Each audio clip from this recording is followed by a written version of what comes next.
Boa noite a todos. Vocês viram a sorte que eu tive, né? Eu sou o primeiro a falar sobre prece. Assim eu posso fazer todos os erros que depois quem vier depois conserta tudo. Por isso, estou tranquilo.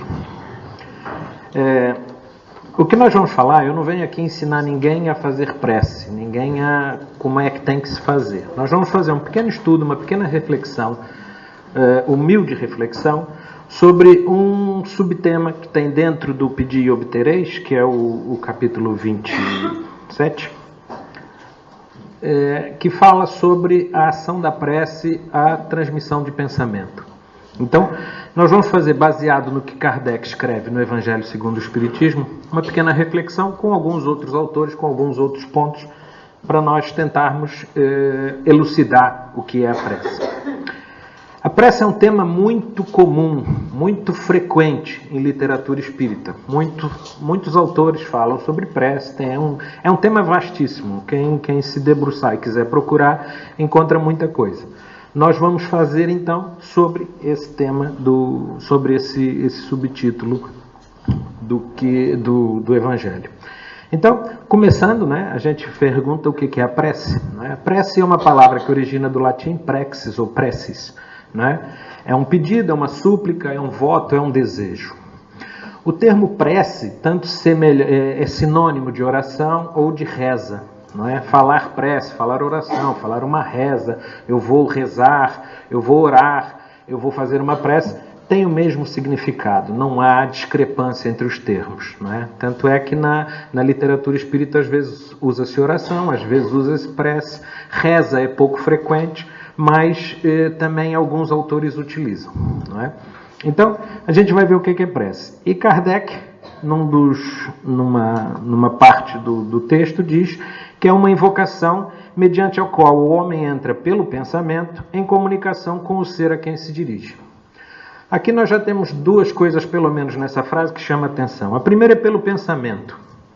Então, aquelas preces que se fazem, aquelas orações que se fala, podem ser vazias, porque o que atua é o pensamento. O que vai tornar uma prece realmente digna do termo, não é? Será a ação pelo pensamento.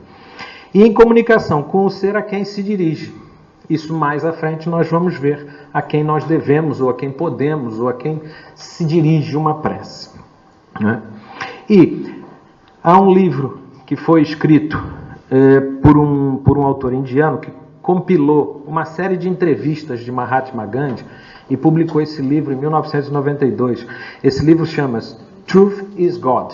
É muito interessante. São vários pensamentos de Kardec, de Gandhi, várias entrevistas que ele foi, e ele depois divide, quem compila aquilo, divide a exemplo do que Kardec fez com os ensinamentos dos espíritos.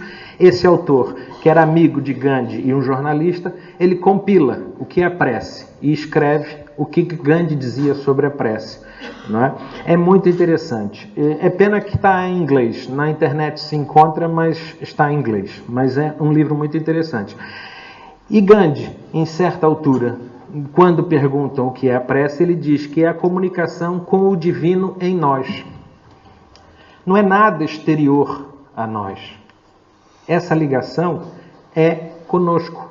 Somos nós que nos ligamos ao divino, que nos ligamos a Deus. Ele também vai dizendo que a nossa sociedade, né, nós temos muita tendência de humanizar Deus. Deus não tem uma boca, Deus não tem um ouvido. Deus ouve com o nosso pensamento. Deus percebe aquilo que nós emanamos pelo nosso pensamento. Não é pelo aquilo que a gente fala. Né? É uma reflexão interessante, porque muitas vezes nossa boca está fechada, mas o nosso pensamento está voando, né? Está andando para vários lados. Então, isto é captado por Deus e por tudo que nos envolve. Quem recebe a prece? Aquilo a quem nós vimos no início, então, pelo pensamento, e a quem se dirige e a quem recebe. Nós podemos fazer uma prece dirigida a Deus e podemos fazer uma prece dirigida aos bons espíritos. Se nós formos fazer uma prece para o alto, não é? Essa prece que é dirigida a Deus vai diretamente, através do pensamento, a Deus. E isto vão ser espíritos incumbidos da vontade de Deus que vão designar e agir mediante aquela prece, mediante aquela oração. E, quando são feitas, dirigidas a bons espíritos, não é? São reportadas a Deus. Então, não há nenhuma prece, mesmo dirigida a encarnados ou desencarnados, a Deus ou a outros espíritos, que não passe pela vontade de Deus. É tudo comandado por Deus. E Kardec vem dizer, né? Quando alguém ora a outros seres que não a Deus, falo recorrendo a intermediários, a intercessores, porquanto nada sucede sem a vontade de Deus.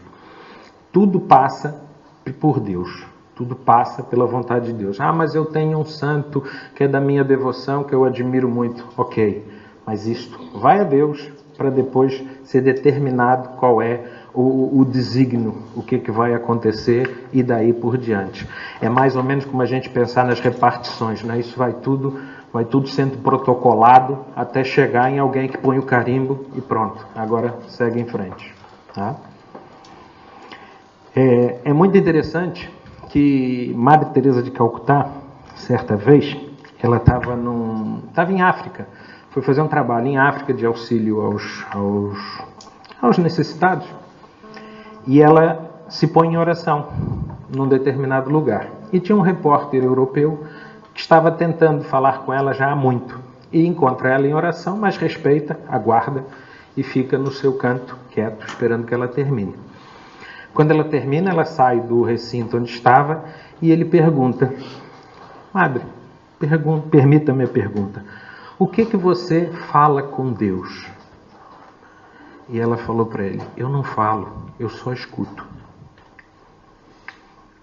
E ele, intrigado, continuou: e o que Deus fala para você? E ela respondeu: ele não fala, ele só escuta.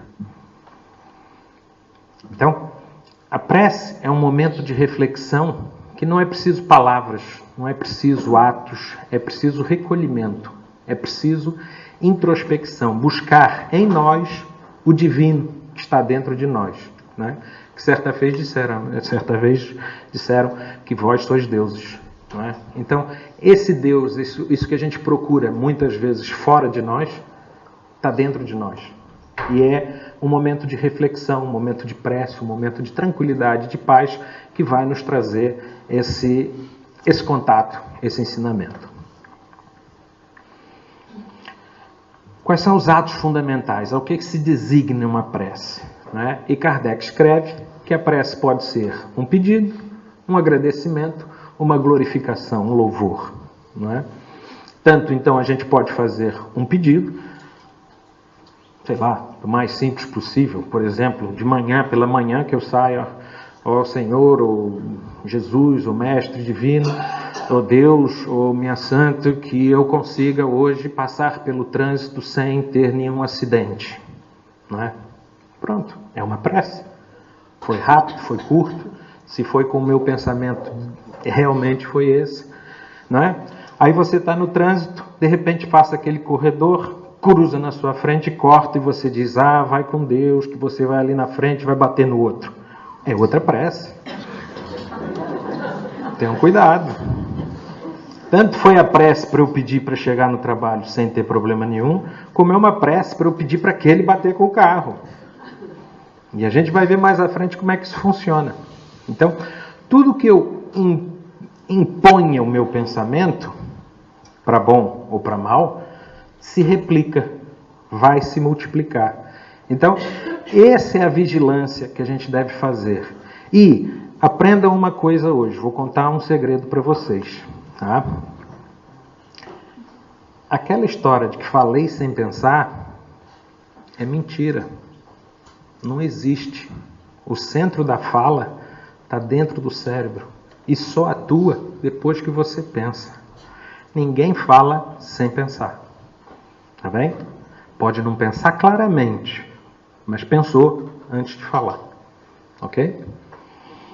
Então, pode ser um pedido, um agradecimento, uma glorificação. Eu vou chamar a atenção para vocês na ordem que é posta aqui, porque esta ordem foi a que Kardec... Eu não sei se é uma questão de tradução ou não, porque eu vou mostrar uma curiosidade um pouco mais à frente. Pedido, agradecimento, glorificação. Eu posso agradecer ou posso glorificar, louvar, né? Pai nosso que estás no céu, santificado seja o vosso nome. Isto é uma glorificação. Tá? Isto já é um louvor. Certo? Esta é a ordem que Kardec põe no Evangelho segundo o Espiritismo. Depois, essa oração pode ser, ou a prece, pode ser a nós mesmos. Nós oramos pedindo para nós, para outros, não é?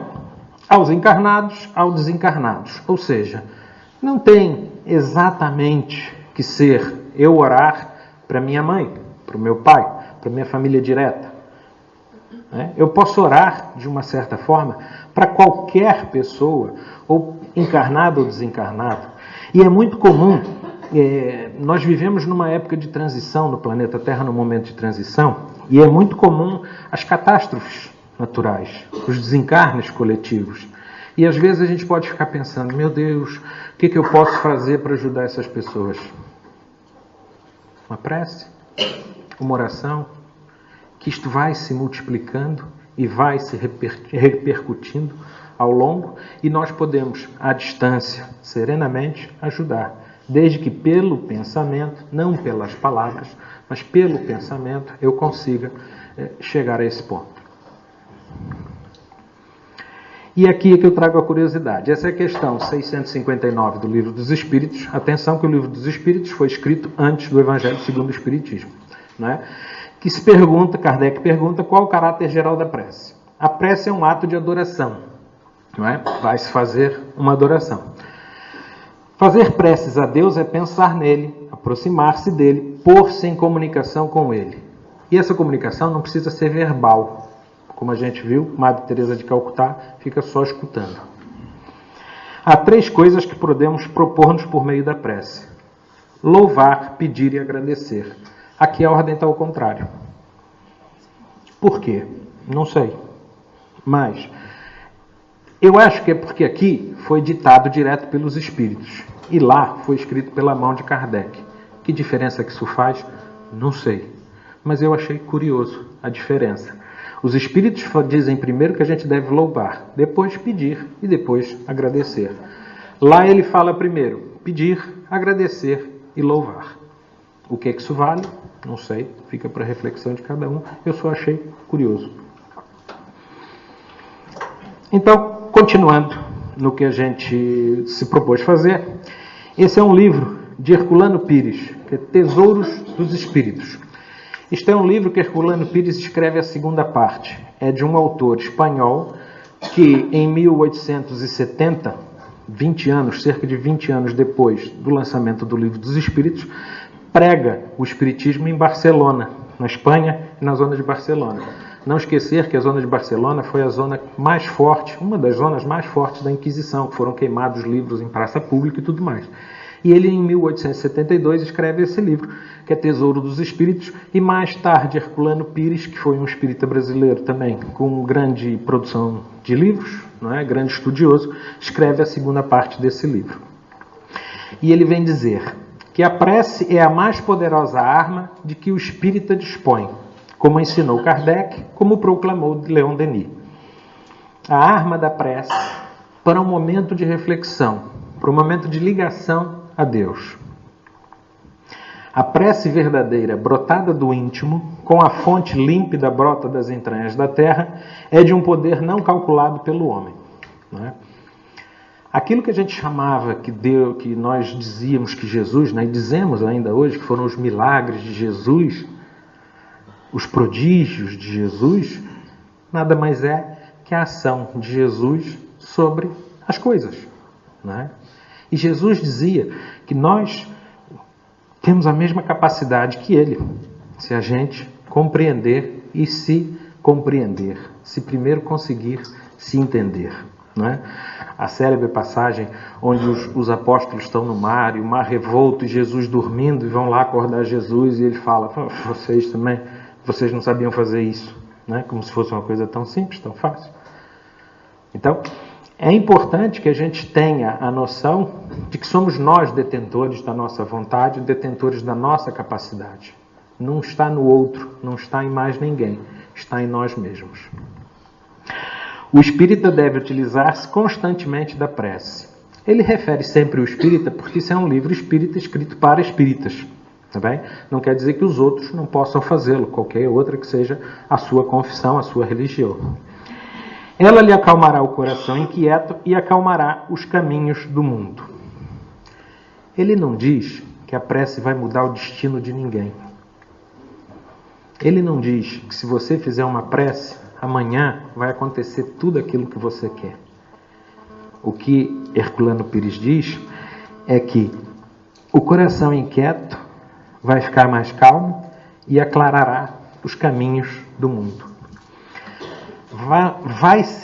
Nós seremos capazes de compreender e de entender que aquilo por que passamos é uma necessidade nossa. É uma capacidade que nós temos de suportar aquilo que foi nos dado. A prece de abertura era justamente isso, não é? Dizendo que cada um vai ter que compreender aquilo que assumiu de compromisso e traz para resolver. Não muda o destino de ninguém. Não muda a jornada que cada um tem que cumprir. Torna ela, provavelmente, mais calma e mais clara, mais aberta. A gente compreende. É muito comum, e todo mundo, nós hoje em dia, a nossa sociedade, tem uma noção de sucesso que é uma coisa que talvez esteja deturpada, né? Talvez esteja diferente. Então, o sucesso é o quê?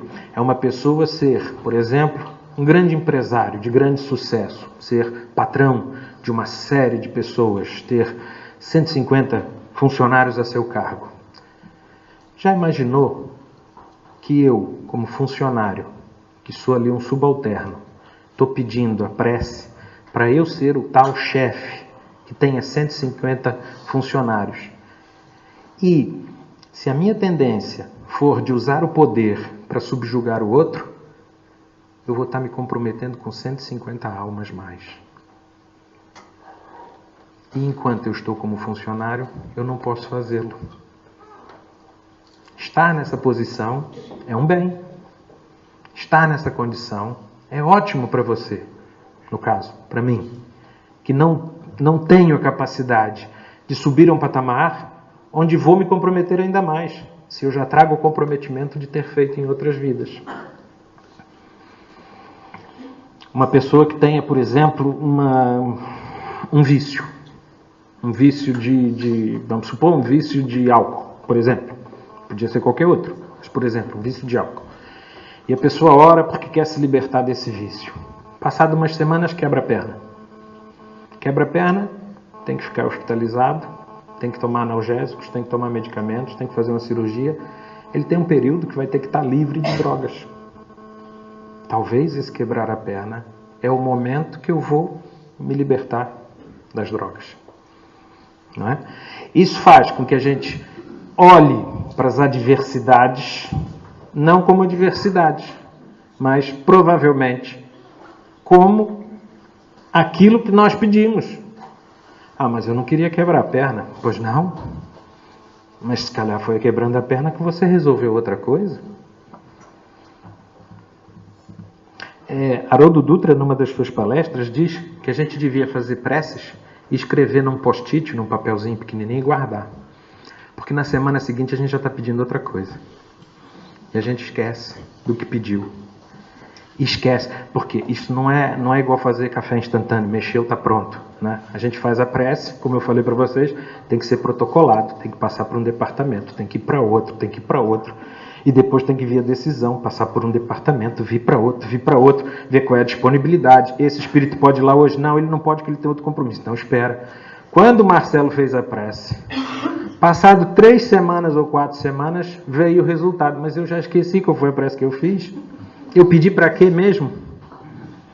Então, essa resposta vem muitas vezes de forma indireta, que a gente não percebe o bem que está sendo feito. E como é que isso pode ser? Sei lá, pode ser numa conversa às vezes amena. Né? A gente está conversando com alguém e Veio a resposta daquilo que eu estava pedindo. Deixa eu ver nos meus post-its qual foi mesmo que eu pedi. Ah, foi isso. Isso é a resposta. Então as respostas vêm muitas vezes não da maneira que nós imaginamos, mas da maneira que nós precisamos. E a prece faz exatamente isso. Nos torna capazes de compreender que as respostas vêm da forma que é preciso, não da forma que eu quero. Porque muitas vezes o que eu quero não é bom para mim. Eu queria ser chefe de 150 pessoas e ia lixar a vida de 150 pessoas, mas a minha estava pior do que estava antes, quando era só empregado.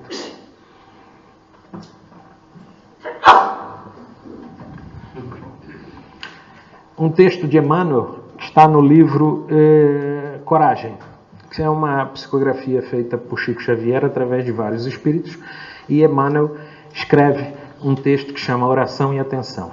Ele diz: ora e pede. Ninguém está dizendo que não deve pedir. Peça. Se você acha que deve pedir, peça. Quando eu chamei a atenção para a ordem, eu não estou dizendo que ninguém tem que pedir, não. Eu acho que se acha que merece, peça. Em seguida, presta atenção.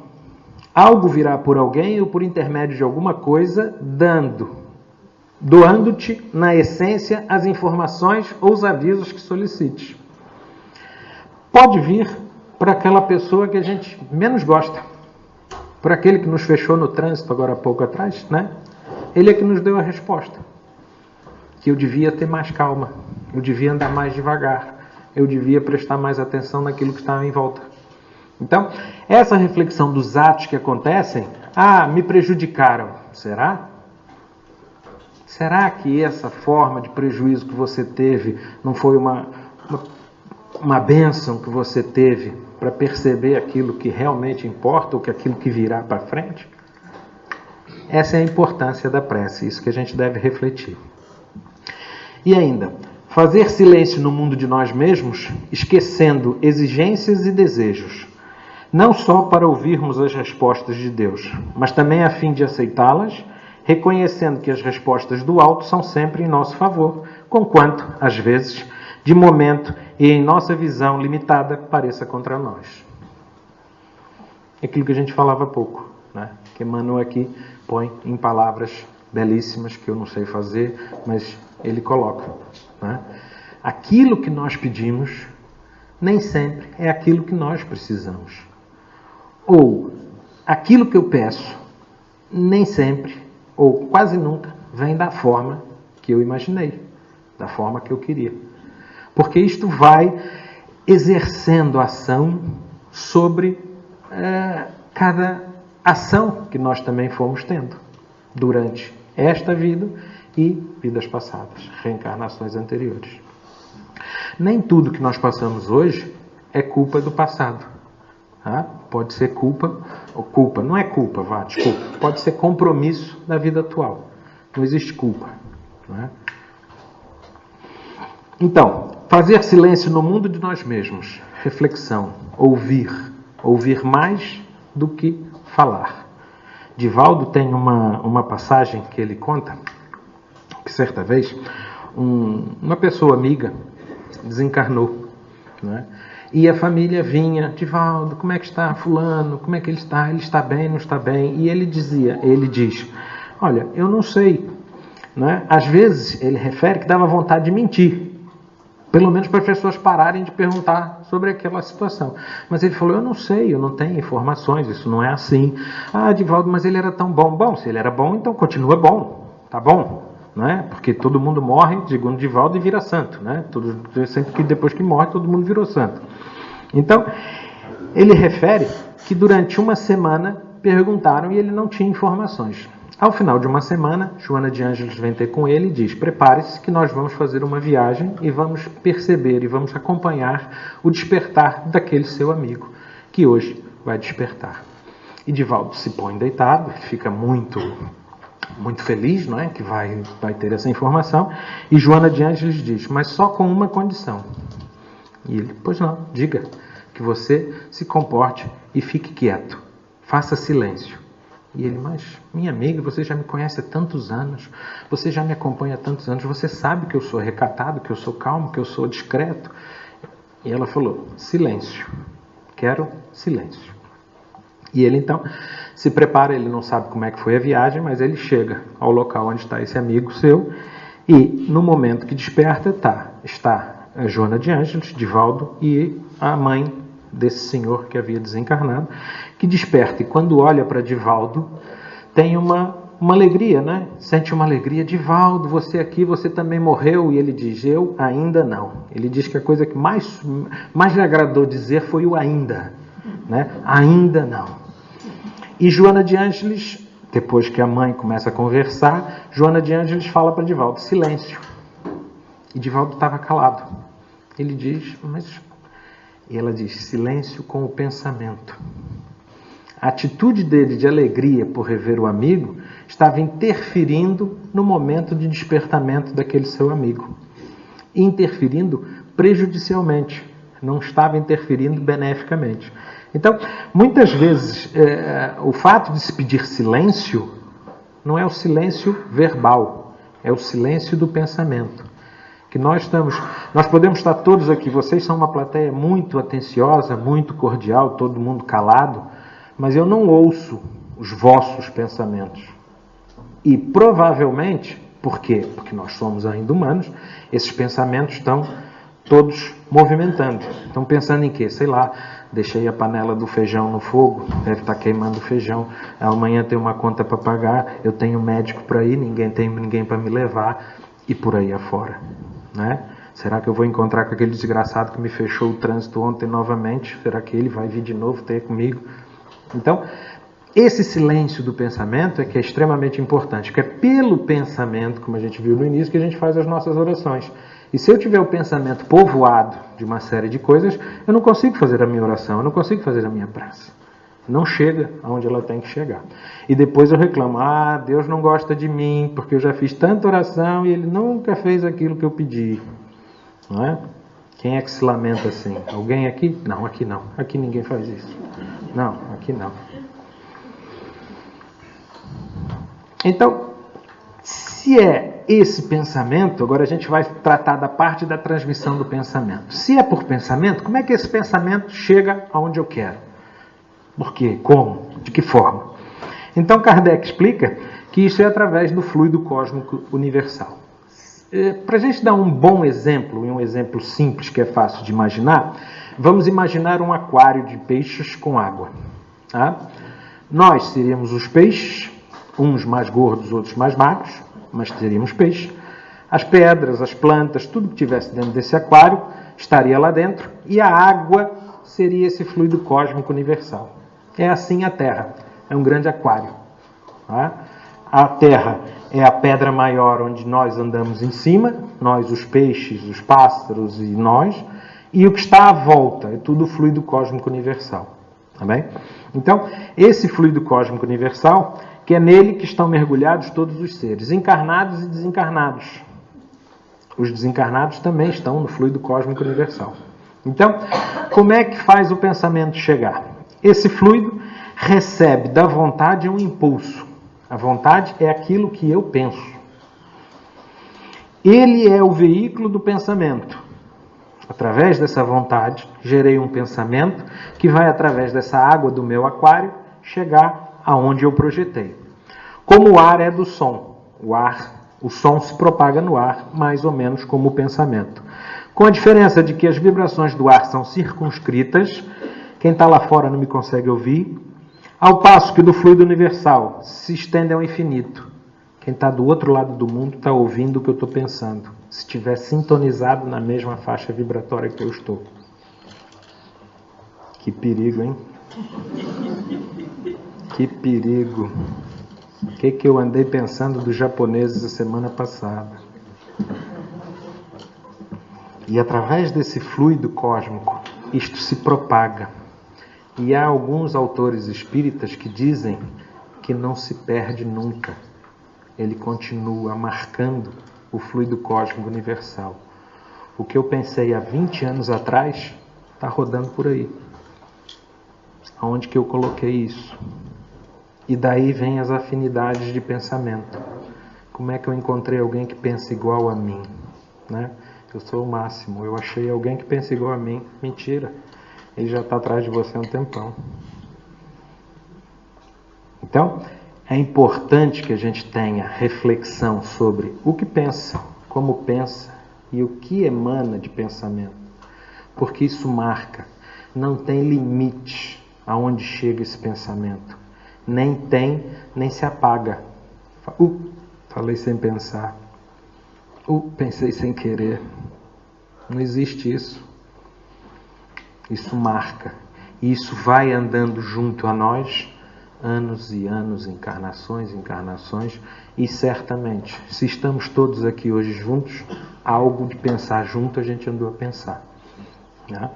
E não deve ter sido bom, né? Convenhamos. Desculpa.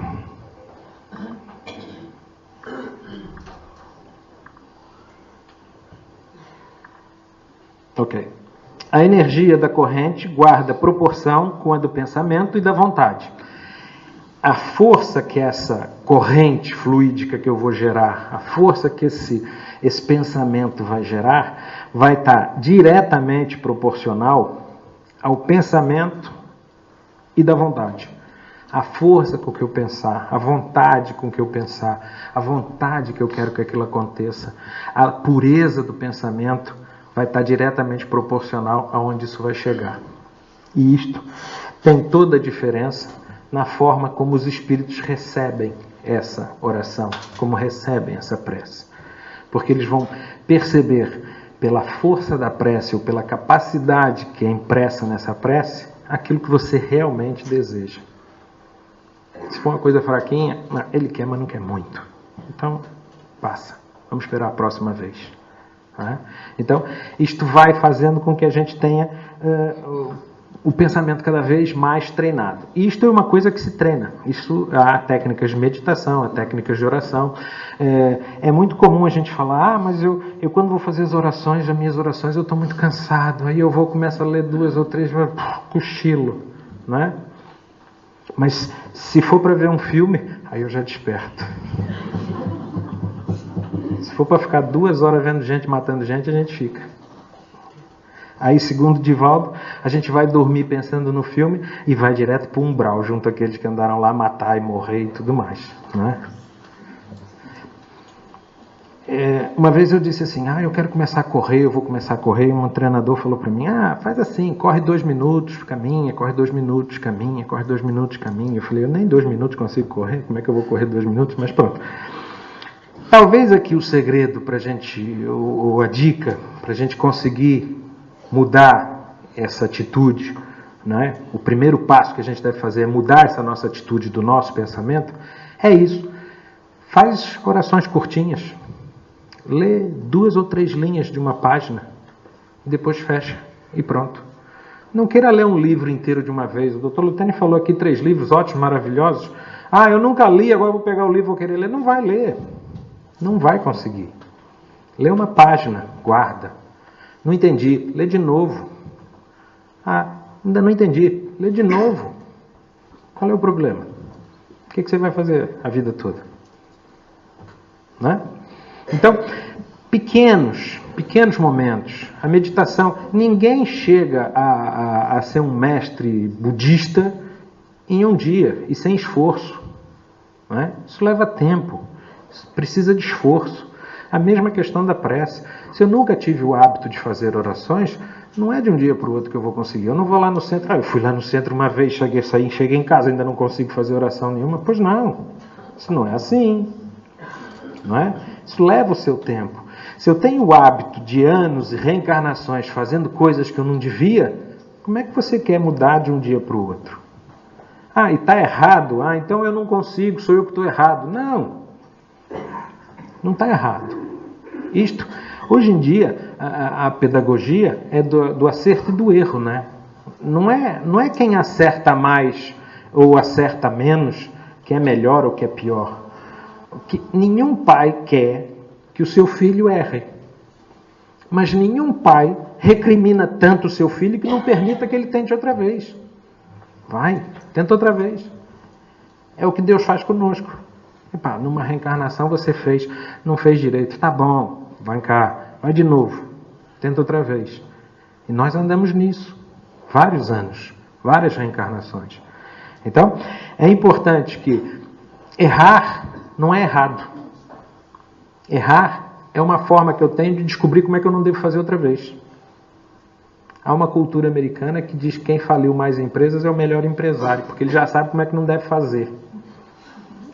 Não é? Há uma cultura assim. Não estou dizendo que a gente vai fazer com vontade de errar, não é isso. Mas se errar, o que eu faço? Volta atrás e tenta fazer tudo outra vez. E, de preferência, com vontade, para ter com o pensamento limpo, para ter a força necessária dessa oração. É assim que os espíritos ouvem a prece que lhe é dirigida, qualquer que seja o lugar onde se encontrem. Não tem um lugar próprio. Jesus referiu que, no momento da oração, nós devíamos nos recolher. Mas não era nos recolher porque é preciso ter... Eu ainda vou derrubar isso. Não é recolher porque precisa ter silêncio, porque precisa ter um ambiente propício. Para muitas pessoas isso é importante. Mas Jesus referia mais no momento de se recolher para você fazer isso para você. Não é para você ir pregar, orar, para os outros verem. Ninguém tem que saber o momento que você faz as suas orações.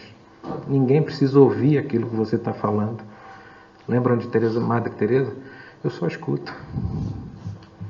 Ela não precisava falar aquilo que ela dizia para Deus. E o que Deus diz? Ele só escuta. E cada um no seu momento íntimo, no local que achar mais apropriado. Se for preciso um local próprio, um ambiente muito propício para a gente se retirar, para a gente procurar um lugar muito bom, ótimo, façamos-lo. Né? Cada um tem o seu momento. Mas não é por uma questão de que eu preciso me concentrar. É mais por uma questão que eu preciso fazer oração para mim, não para os outros verem. Então, ainda nessa transmissão do pensamento, cria-se uma corrente fluídica.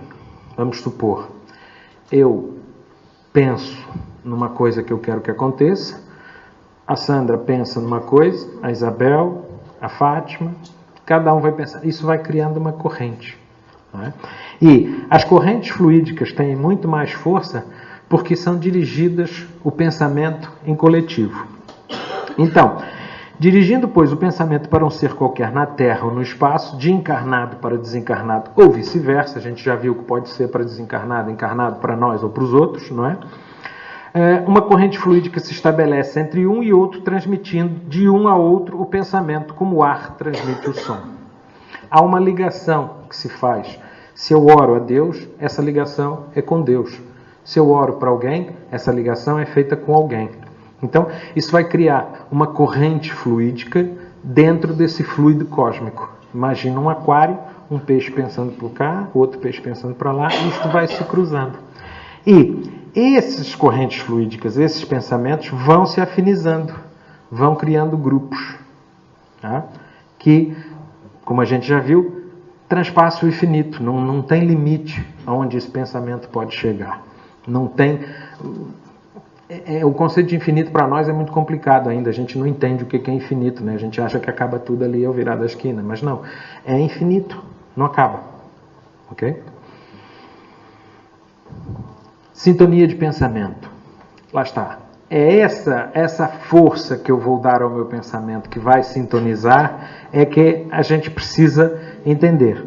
Aqui uma imagem, um simbolismo, mostrando uma pessoa que não está no momento de oração, que ela permite que haja a sintonia com os espíritos inferiores. Este aqui simbolizaria um espírito inferior.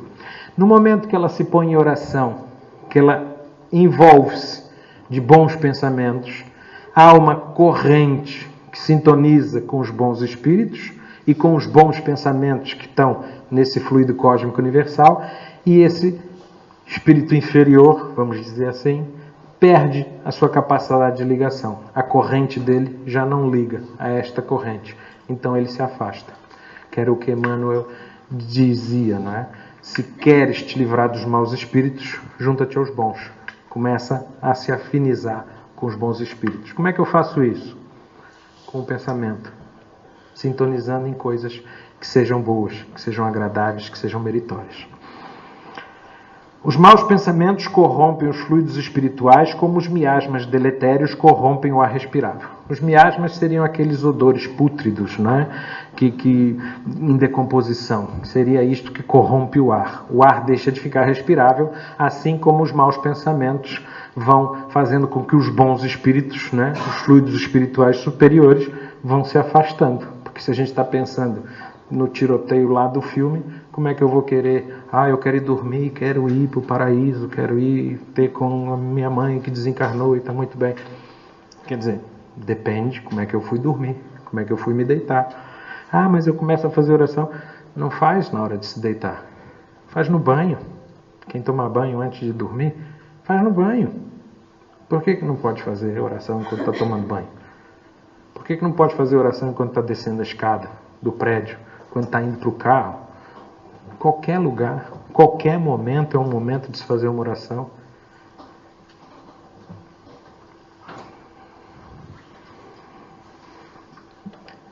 Outro item que Kardec coloca é a resposta à prece. Como é que vem essa resposta? Não é? Funciona mais ou menos como havendo um estímulo ao espírito de luz, que depois chega ao encarnado que capta o estímulo.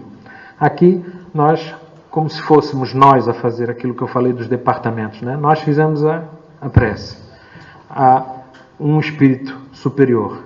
Esse capta e depois capta, emana um outro estímulo que eu vou captar. Aquilo que é uma intuição, que é alguém que está ao meu lado. Esse estímulo pode não ser para mim diretamente, pode vir para alguém que está do meu lado, que vai me falar sobre qualquer coisa que eu estava procurando a resposta há muito tempo. Não é? Não sei se já aconteceu com vocês, alguém que precisava, sei lá, vamos supor, de uma cama. Poxa, faz-me falta uma cama, vai vir umas visitas, eu precisava de uma cama. E alguém, vizinho, chega, você não viu? O vizinho lá do 5º andar quer dar uma cama. Olha, que sorte. Não é sorte. É um pensamento que precisava. Estamos a dar um exemplo simplista. Né? Isto pode ser muito mais importante, muito maior do que isso. Então, essas situações que vêm nos cair ao colo, como a gente costuma dizer, não são por acaso. Não é? São fruto de um trabalho, de uma série de espíritos, de uma série de situações que foram confluindo para acontecer aquilo. O homem se acha então na posição de alguém que solicita bons conselhos e os põe em prática, mas conservando a liberdade de segui-los ou não. Ele pode seguir ou não. A gente muitas vezes ouve, isso não é para mim, e segue em frente. A gente não percebe os sinais, porque a gente está desatento, porque nós somos tão materiais que só entendemos as coisas materiais. E aquelas leves brisas, às vezes, que vêm, né, a gente não percebe. Hoje teve uma curiosidade que aconteceu comigo. Eu estava trabalhando, né, e num dos consultórios da clínica tem uma porta para fora. E abriu a porta, entrou uma borboleta. A borboleta ficou 25 minutos que eu marquei. 25 minutos dentro do consultório. O que isso quer dizer? Não sei. Mas pelo menos eu parei durante algum tempo para ver uma borboleta voar. E aí, calma, serena, sossegado, passou. O que isso quer dizer? Não sei. Talvez daqui a 3 semanas, eu escrevi num post-it e pus na gaveta do consultório. Daqui a 3 semanas ou 4 semanas, vai vir qualquer coisa sobre borboleta, sei lá. Né? Não sei. E a gente não tem que entender tudo o que está acontecendo à nossa volta, porque a gente não tem capacidade de entender. A gente só utiliza 5% do nosso cérebro, segundo os cientistas. Não é? Se a gente usasse o cérebro todo, já imaginou onde é que a gente estava?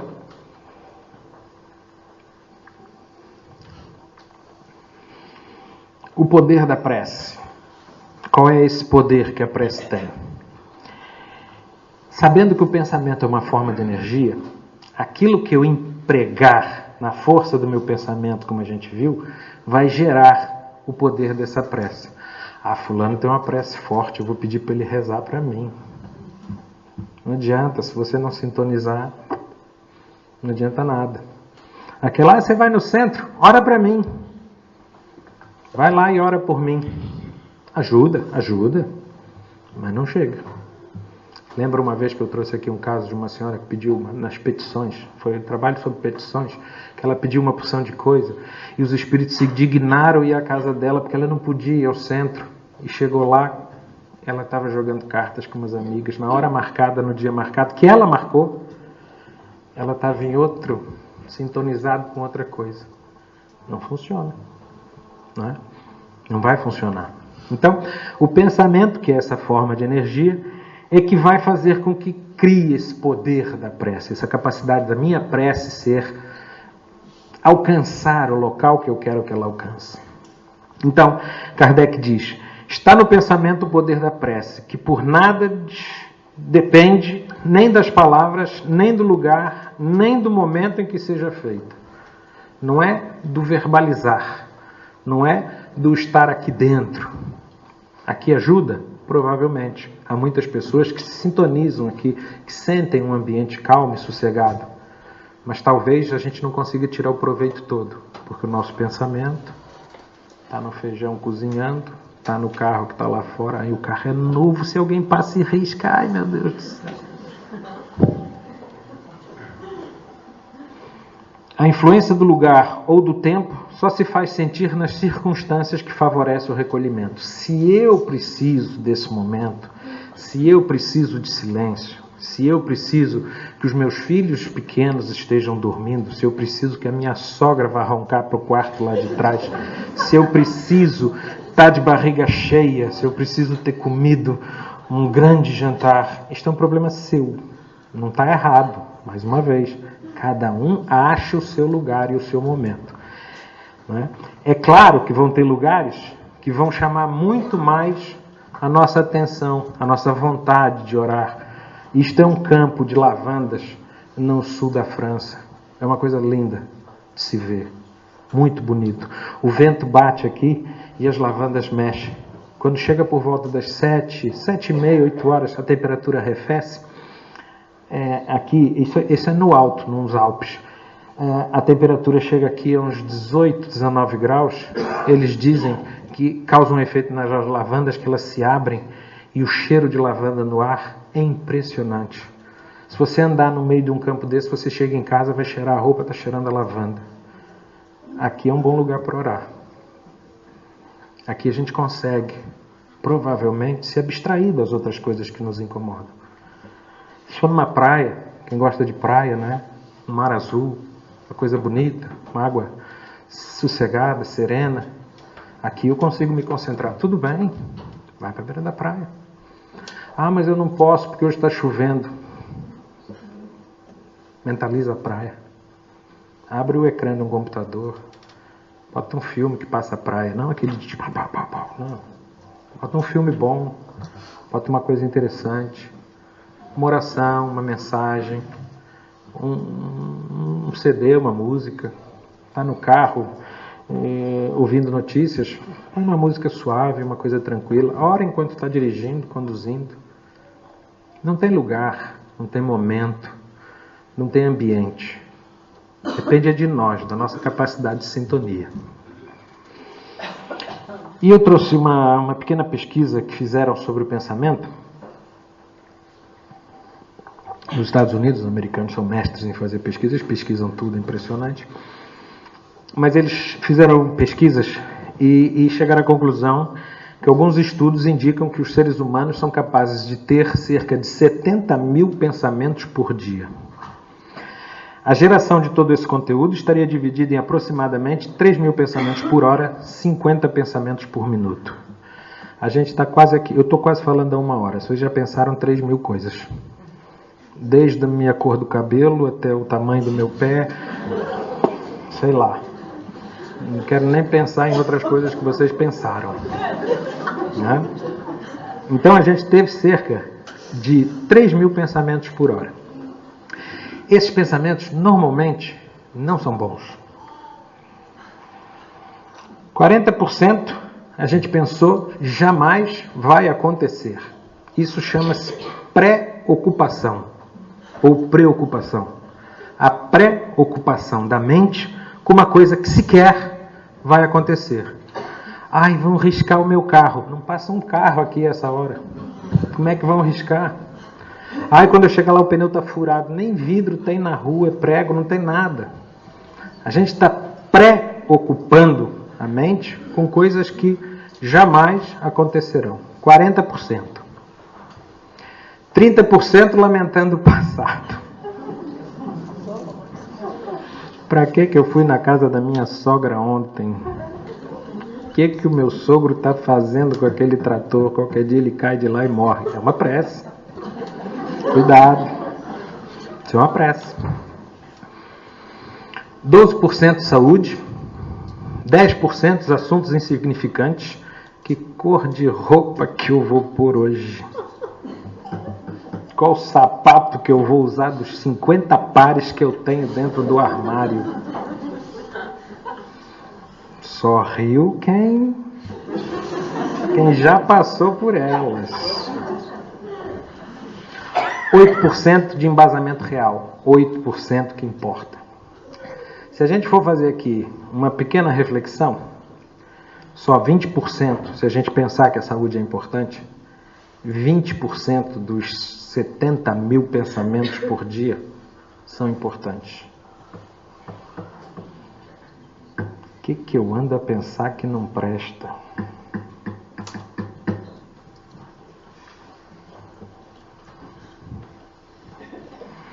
Ainda em Tesouros dos Espíritos, de Herculano Pires, aquele livro que eu referi anteriormente, ele diz: a própria ciência materialista está hoje provando o poder do pensamento e a sua capacidade de transmissão ao infinito. Já se provou várias vezes que hoje em dia as leis quânticas, e o Ricardo é muito bom para falar sobre isso, falar sobre as leis quânticas, o que a gente pensa aqui já aconteceu. Einstein também tem essa teoria. Então a ciência vai mostrando que esse pensamento vai evoluindo e vai mostrando a força desse pensamento, até quem é materialista, não é?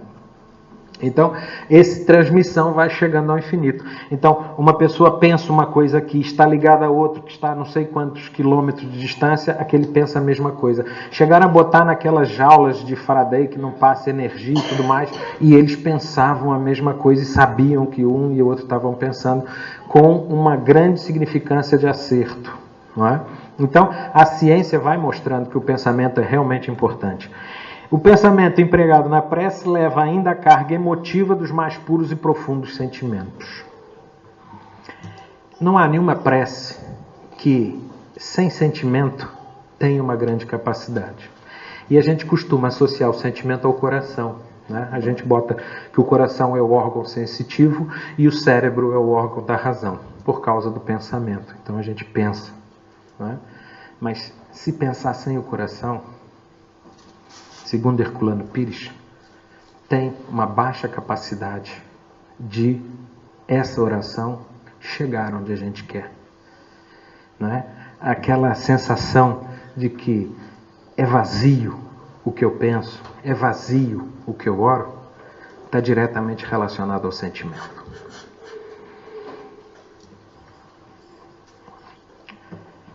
Kardec refere também à associação de pensamento. Dá para ir, desculpe, isso alongou-se. Então ele diz que 100 pessoas juntas podem orar como egoístas, cada um orando por seu lado, cada um pensando do seu lado. Enquanto 2 ou 3, ligadas por uma ou mesma aspiração, orarão quais verdadeiros irmãos em Deus, e mais força terá a prece que se dirija. A corrente fluídica, como eu falei, vai se tornar muito mais densa, muito mais larga, muito mais ampla, se forem várias pessoas pensando ao mesmo tempo, não é? Desde que não orem como egoístas, que pensem da mesma forma, que tenham o sentimento, empreguem no pensamento, esse sentimento seja semelhante. Isto é muito importante, principalmente em trabalhos que se façam, trabalhos de cariz espiritual. Qualquer ação que a gente vai fazer de um modo espiritual numa coletividade, convém que todos estejam. Isto é difícil? É. É muito complicado? É. Porque nós colocamos ainda o nosso orgulho, o nosso egoísmo nas nossas ações. Quando a gente conseguir tirar isto, vai ser mais fácil. Mas a gente vai caminhando, tá bem?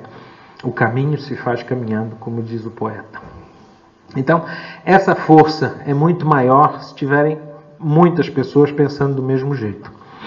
Num livro chamado Iluminação Interior, que é ditado por Joana de Ângeles, por Divaldo Franco, ela diz que, em face da percepção grandiosa do pensamento, Jesus propôs que não se turbe o vosso coração, porque nele estão os ideais da harmonia do bem, quando permanece em vinculação com o dever e o amor. Joana de Ângeles aqui quer dizer que se eu não conseguir colocar o meu coração no meu pensamento, na minha prece, porque a gente já viu que prece é pensamento, se eu não conseguir colocar o meu sentimento, a minha emoção, isto vai ficar vão, vai ficar vazio. Então é importante que isso se faça.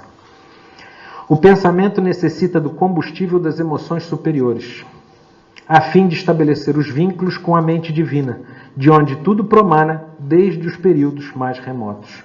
Desde lá de trás, a emoção comanda o coração. A emoção comanda esse pensamento, comanda a prece. É importante que a gente ponha emoção.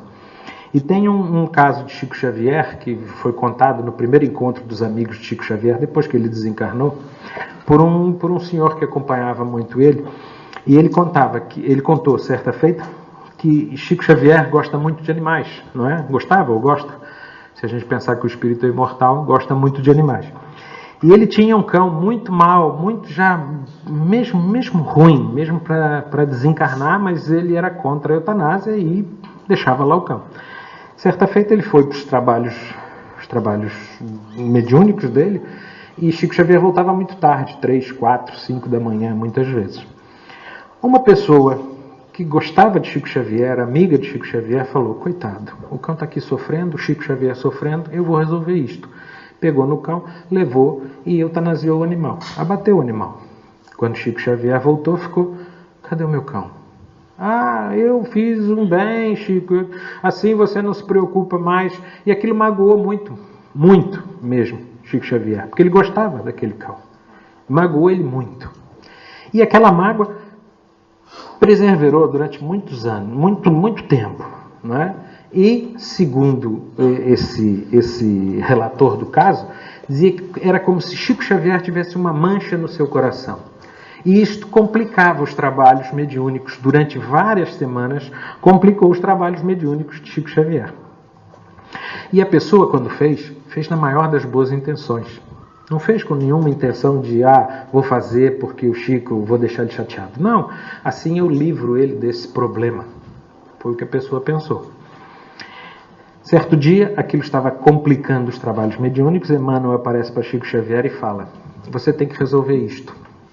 Você vai descobrir a coisa, o bem que essa pessoa que você está magoado mais precisa. E vai comprar e vai lhe oferecer. Ele: o quê? Eu? Fulano faz-me isto, eu ainda tenho que fazer isto, um bem para ele? Nem pensar. Emmanuel, Chico, amanhã. E ele então, Chico Xavier, descobriu que a senhora era uma costureira, que a máquina tinha se avariado, ela precisava de uma máquina nova. Chico Xavier foi à loja, comprou a máquina nova e foi lhe oferecer a máquina. Quando entrou na casa, Emmanuel relata que sai uma luz do coração da outra pessoa que recebe a máquina, que apaga a mancha que Chico Xavier tinha no seu. Isto para mostrar que o sentimento que a gente emprega nas ações é o bem que a gente pode gerar, é o bem que a gente pode fazer. E para terminar, uma frase do livro Truth is God: na prece é melhor ter um coração sem palavras do que palavras sem coração. Muito obrigado. Boa noite.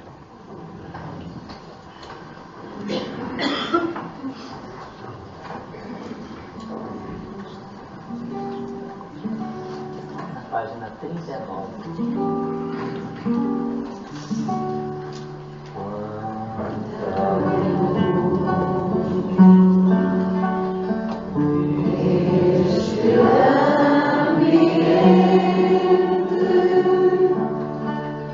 Descendo sobre nós.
40.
Vamos orar.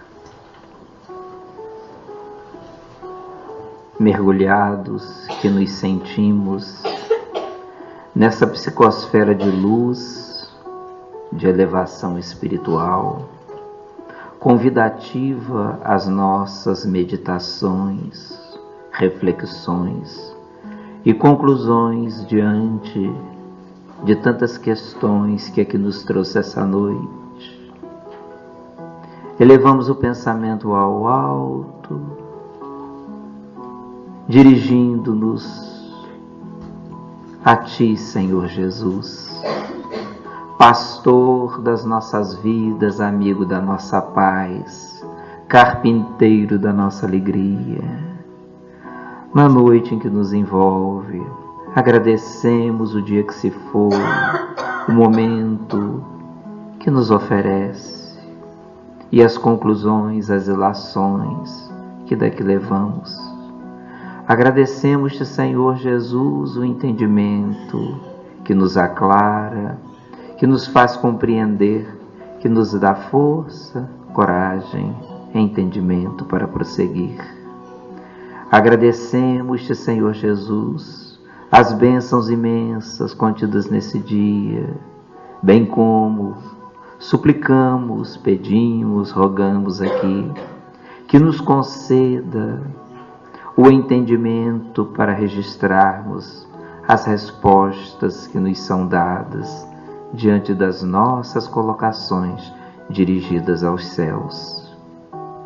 Oramos por aqueles que aqui vêm buscar pão para a alma, água para a vida, aqueles que aqui chegam rogando pela sua saúde orgânica, mental, sobretudo espiritual. Aquelas mães que pedem pelos seus filhos, os filhos que pedem pelos seus pais, os familiares que rogam pelos seus afetos, nos hospitais, nas clínicas, nos lares ou em casa. Oramos, Senhor Jesus, pelos médiuns, que suplicam pela sua harmonia, pelo seu equilíbrio, pela presença dos espíritos amigos junto a eles.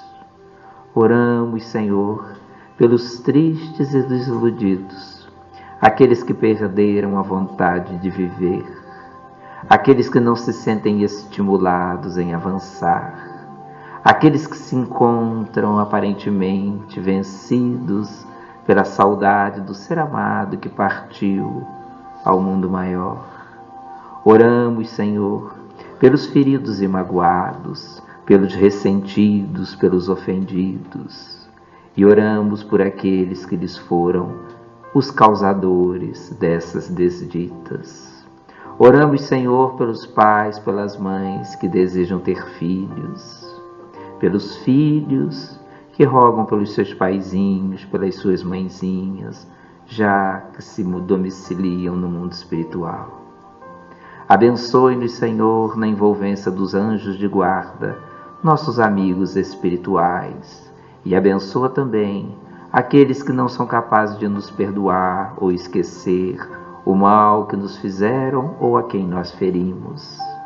Guarda-nos nesse momento sublime de docilidade, quando compreendemos a ação da prece e pelo pensamento deixa-nos viajar, atingindo aqueles de quem recordamos encarnados ou desencarnados, os que vimos há pouco tempo, os que não vemos há tanto tempo, aqueles, Senhor, que queremos rogar, que queremos pedir pela sua harmonia, pela sua paz, pela sua felicidade, da mesma forma como pedimos pela nossa. Envolve-nos, que possamos retornar aos nossos lares, levando esse magnetismo de luz aqui recolhido. Assim nos despedimos, rogando que nos envolva e nos ampare, na docilidade da sua paz, nessa noite sempre. Fica conosco, querido amigo Jesus.